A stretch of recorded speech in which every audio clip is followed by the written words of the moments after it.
আপনারা জানেন জান্নাতের মধ্যে একটা মাহফিল হবে, সেমিনার হবে। সেখানে আল্লাহ জান্নাতীদেরকে নিয়ে একটা মাহফিলের আয়োজন করবেন। জান্নাতি শ্রোতা হবে আর বক্তা হবে তিনজন। প্রথমে বিশেষ বক্তা হিসেবে থাকবেন হযরত দাউদ আলাইহিস সালাম।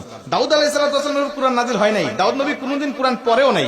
তারপরে আল্লাহ সেদিন তাকে ইলম দিবেন, তিনি দাউদ নবী সূরা তোহা থেকে তেলাওয়াত করবেন। তাফসীরে এসেছে দাউদ নবী যখন কুরআন থেকে তেলাওয়াত করবেন তার একটা গলা থেকে, একটা কণ্ঠ থেকে 80 রকম সুর বের হতে থাকবে।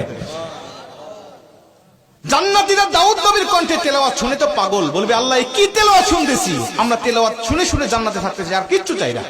আল্লাহ বলবে এর থেকে কি সুমধুর তেলাওয়াত শুনতে চাও না? জান্নাতীরা বলবে আল্লাহ এর থেকে সুমধুর তেলাওয়াত হতে পারে, আমাদের আর বিশ্বাস হয় না।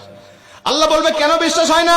দাউদ নবীর উপরে কোরআন নাজিল হয় নাই, দাউদ নবী কোরআনের জন্য মার খায় নাই। যে নবীর উপরে কোরআন নাজিল করেছি, যে নবী কোরআনের জন্য মার খেয়েছে, দাঁত শহীদ করেছে, মাথার হেলমেট ভেঙেছে, উহুদের প্রান্তরে রক্তক্ষরণ করেছে, ওই নবীর কণ্ঠ থেকে কোরআনের তেলাওয়াত শোনো কেমন সুমধুর শোনা যায়। আমার নবী যখন সূরা ইয়াসিন থেকে তেলাওয়াত করবেন জান্নাতীরা তো পাগল হয়ে যাবে, বলবে আল্লাহ কোনো হুর চাই না, কোনো গেলমান চাই না, কোনো নাজ নিয়ামত, কোনো শরাব, কোনো ঝর্ণা, কোনো কিচ্ছু চাই না। আল্লাহ শুধু নবীর কণ্ঠে তেলাওয়াত শুনে জান্নাতে হাজার হাজার বছর আমরা কাটিয়ে দিতে চাই। আল্লাহ বলবে জান্নাতি এর থেকেও কি সুমধুর তেলাওয়াত তোমরা শুনতে চাও না?